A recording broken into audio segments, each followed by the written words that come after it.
guys, this is our vodcast. We have thoughts, but Danielle is a little occupied right now, just kind of having a moment with her book. It's themed. It's themed. We're talking about Under the Dome, and this is my way of saying just read the book because it's 10 times better. 10 is a little small, but anyway. Yeah, I mean, Alright, I'll stop. I just want to. I think we should have like a 15-minute segment of you just caressing the book. I'll just sit This will like go this. viral on Tumblr, guys, and I want to be a GIF. Anyway, yes, we were going to talk about Under the Dome. That's another summer series we said we would check in with.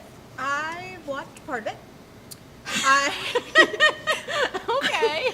I have not finished it because Time Warner and CBS are having a little bit of a fight.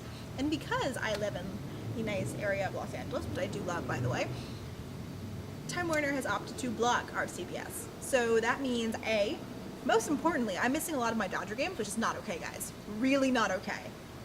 Priorities. Let's be honest. I get it. And also, I'm also missing one. Good reason I got sunglasses on it, so you can't see my death glare. It blocks it from killing you. Anyway. Wow. So obviously you haven't seen. So I haven't seen Under the Dome.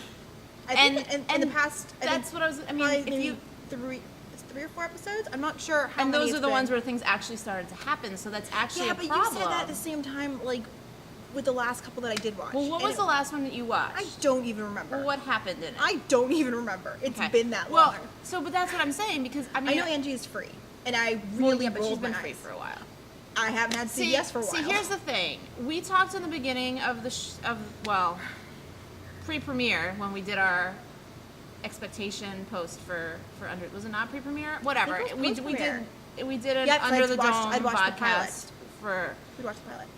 Right. Okay. I don't remember when it posted, but we talked about like kind of expectations, and one of the things that was brought up was the sense of urgency when a dome falls around your city, and the things that go through your mind as a person who is now trapped without fresh food coming in, without electricity in a lot of cases, with dwindling propane, to heat your home, or to, I don't really know what propane is used for, but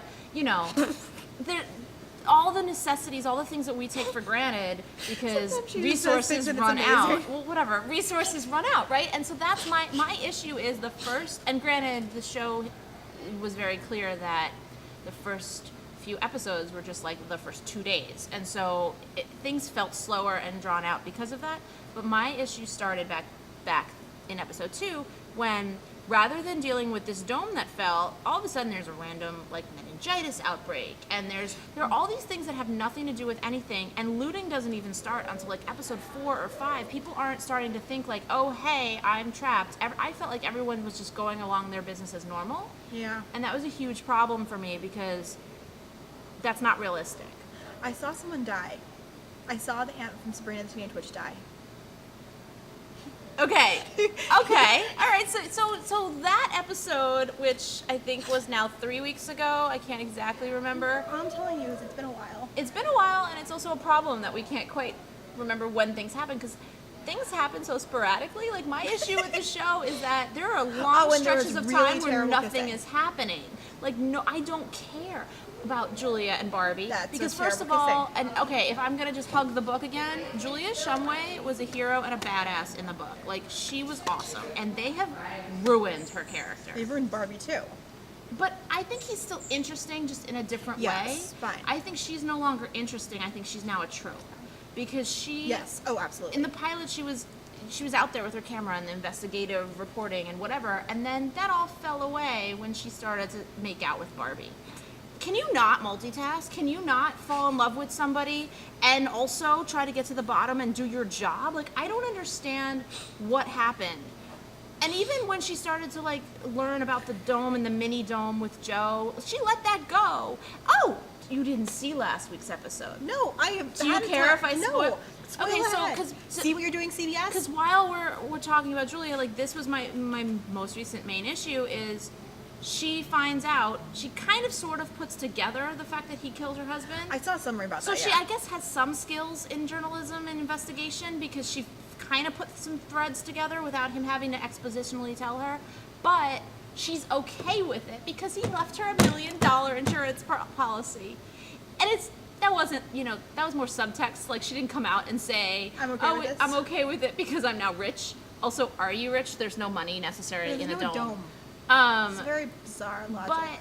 But it was just one of those things where it was like, this should be this massive, massive hurdle. For a couple, yeah. For a couple, or just for, like, he's still technically kind of an outsider. She should be, like, turning on him and trying to get everybody else to turn on him. And Did she's it lead not. to more kissing?